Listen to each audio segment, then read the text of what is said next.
stay tuned to the end of the video. We're going to find out how much all of Kelly Harpold's expertise in helping you buy a home is going to cost you.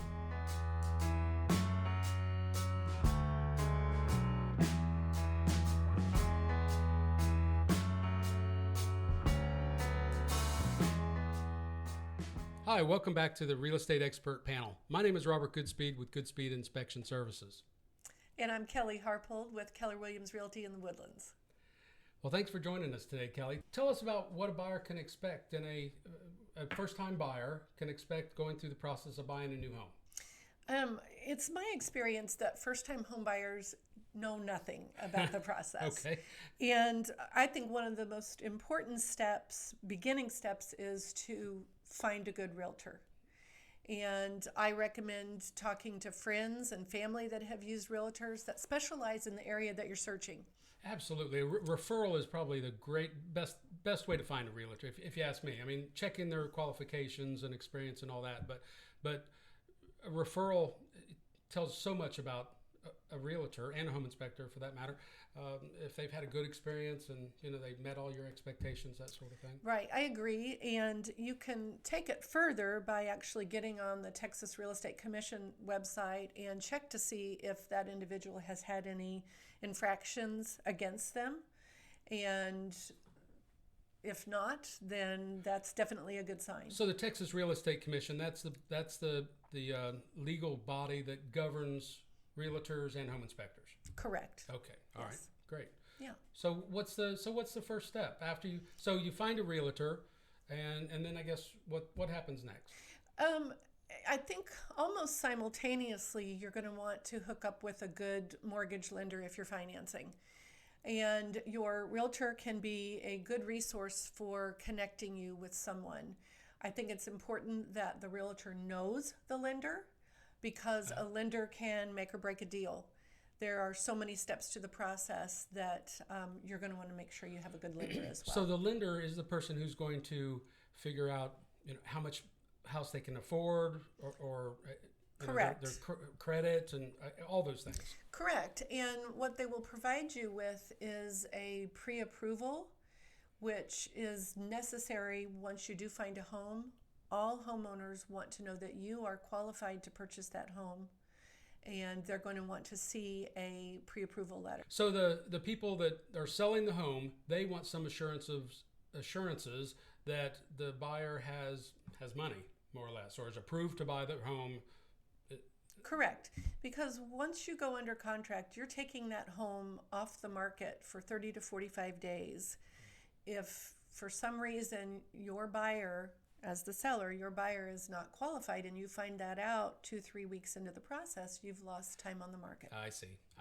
Okay, that makes a lot of sense. Mm-hmm. So so more or less the seller is trying to protect their interest. Correct.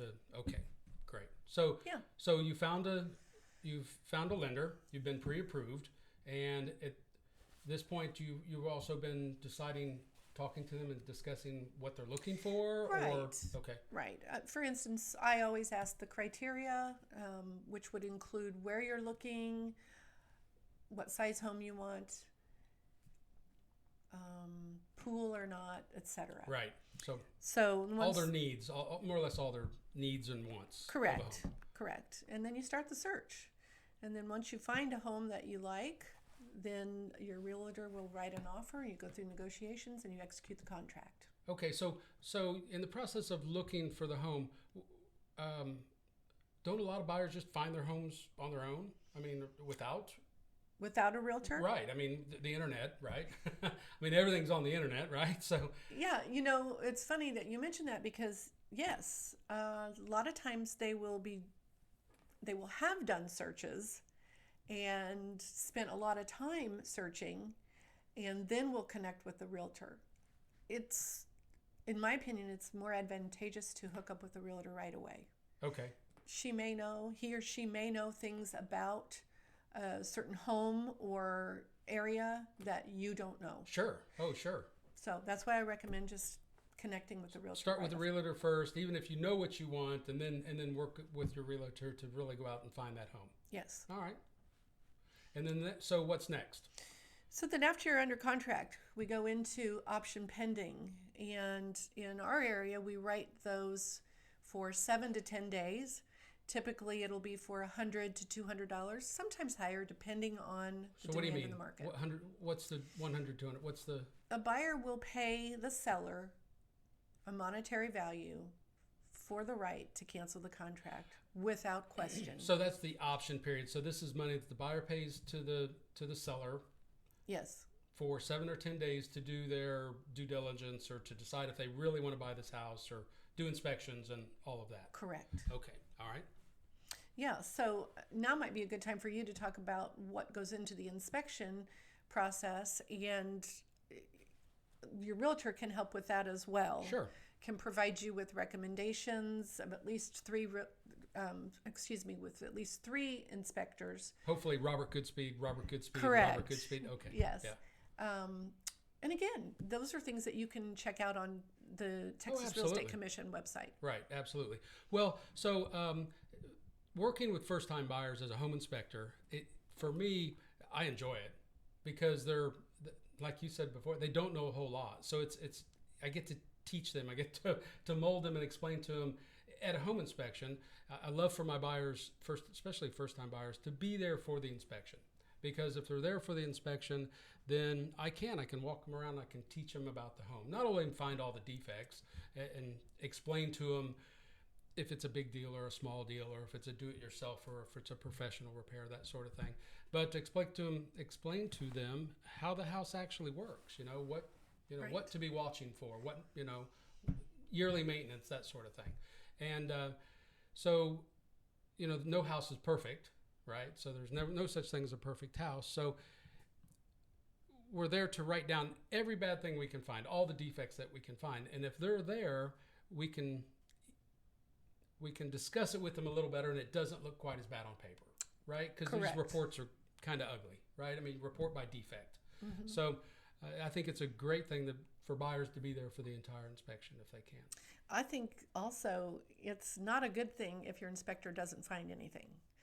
All homes are going to have wear and tear. Oh, sure. Even new construction, we're going to find things. Yes, but if you're buying a 10 to 15-year-old home, you should expect to find some things. And if your inspector hasn't caught those, then you might question the integrity of the report.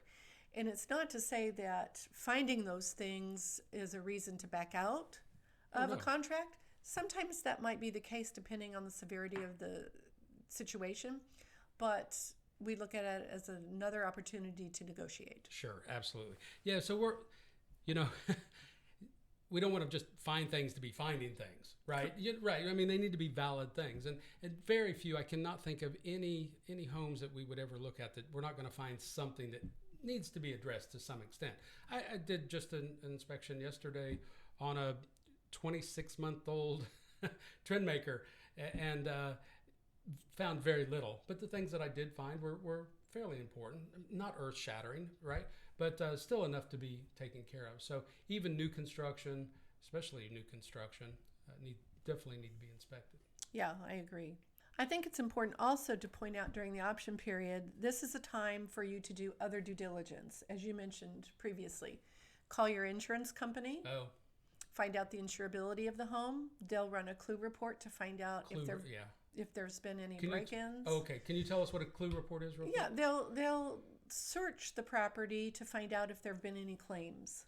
They'll do an insurance search. Correct. Okay. Yes. Okay. Because the insurance companies, they share information as far as claims go.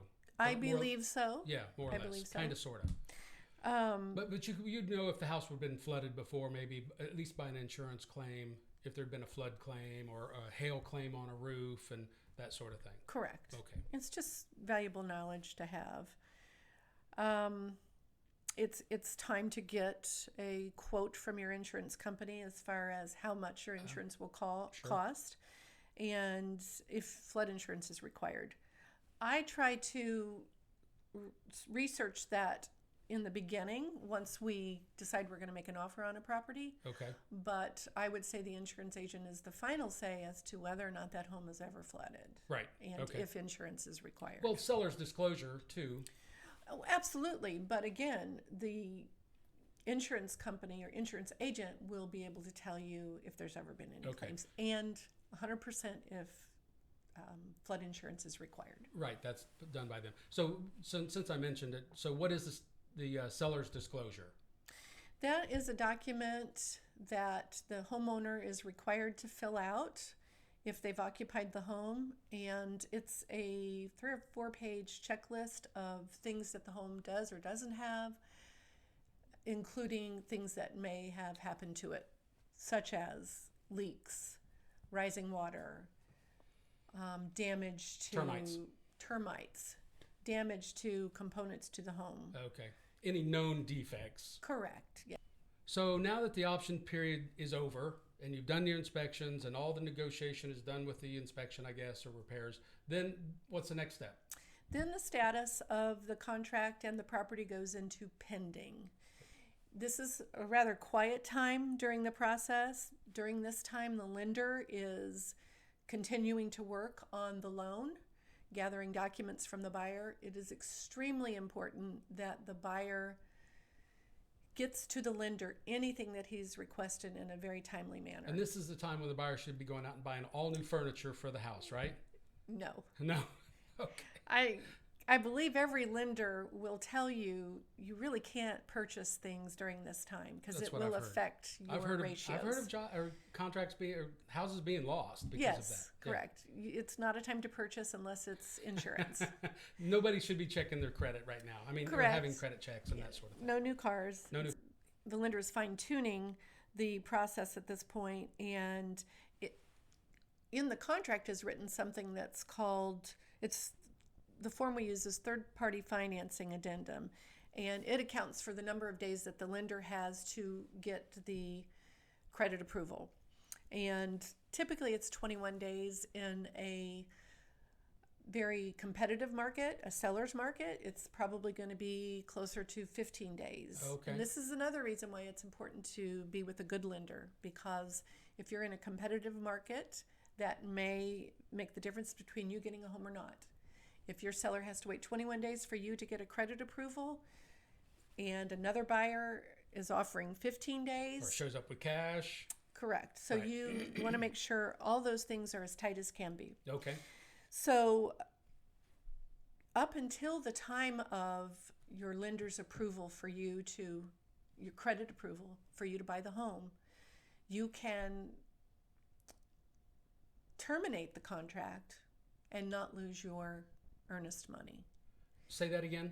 So up until the third-party financing period, let's say the 21 days that I mentioned earlier. So you're still in your option period? You're not in your option period. So you're out of the option period. You're out of your option period, but up until this time, you could cancel the contract if you didn't get lender approval or if the property didn't appraise. Oh. You can cancel the contract. Because the appraisal's been going on in this time period also, I guess. Correct. Okay. Yes. Okay. You won't forfeit your earnest money. Okay, good. Beyond that time, you can forfeit your earnest money. So the next to final phase is the clear to close. Okay. And that's where the lender has all of the documents they need and they give final approval for the loan. Okay. All right. At this point, we're probably 3 to 5 days out from closing. Oh, wow. Okay. And then the last and final phase is closing. Is closing. Okay. And the closing occurs typically at the title company. And under normal times? Yes. Yes. There are some title companies that can do a remote closing. Okay. And that's because of COVID. Right. And that's it. And then it's time to celebrate. I like the celebrating part. So let's say, of course, we don't know how long it's going to take for them to find the house they want. But once they find a house that they want, to closing, what do you think the average time is? 30 to 45 days. 30 to 45 days after the option period is ended, more or less. No. Upon execution of the contract. Oh, okay. So the whole process, 30 to 45 days. Yes. Okay, great. All right, That's not too bad. And again, in a competitive market, if you've got a lender that can do it in 30 days, that could make the difference whether or not you get the contract or not in a multiple offer situation. Okay. And our market is definitely in a... Right now. Yes. Oh, yeah. We are in multiple offer situations End of regularly. January, Well, 21. just since last April, Right. really. And the outlook is the same for this coming selling season. Wow, great. That's good news. Yeah. That's good news. So now here's the answer to the question that we began with. What's all this going to cost me as a buyer? From the standpoint of a realtor, it won't cost anything. All right. The seller pays for the commission. Okay. However, when you buy a home, there are closing costs involved, and your lender would need to speak to you about Sure. those. Right. Yeah. So everybody's got those. But so you as a buyer's realtor is going to cost me as a buyer how much? Nothing. Nothing. Oh, okay. That's what I want to hear. There are many negotiable points in the contract that can be advantageous to both the buyer or seller. Everything in the contract is negotiable. So it behooves a buyer to find the best realtor they can get to do all this process for them, because a bad realtor doesn't cost any more than a good realtor. Correct. It's more right. I say get the best of everything. Well, absolutely. Best realtor, best inspector, best title company, Right. best opposing realtor, because when you've got a good realtor on the other side, it makes for a great transaction. Right. And that's what we're all looking for. Nice, Yes. smooth, easy, because it's kind of stressful. I mean, the process for a buyer is a little bit stressful. Right, and we try to take that stress away. Sure. Well, good. So, well, that's not too bad. Sounds fairly simple, Yes. more or less. Yeah, once you've done it for a few years, it's very simple. Okay, good. Well, good. Every transaction is different. That's part of the reason why I like it so much. Sure. Well, that's why I like doing the home inspections too, because not every house is the same. Yeah. So, as a buyer, how do I reach Kelly Harpold to help me buy a house? So again, I'm with Keller Williams Realty in the Woodlands, and you can email me at kelly@kellyharpold.com, or you can call me directly at 281-825-1104. Well, very good. Well, good. Well, Kelly, thank you very much. I think it's been very educational, and I appreciate your help. Thanks, Robert. Thank you. Bye. Well, thank you guys very much for joining us today for this educational discussion about what a buyer can expect buying a home. Please like and subscribe below. And if you have any questions whatsoever for the show, our email's in the description below. Thank you very much. Thanks, Kelly. Thank you.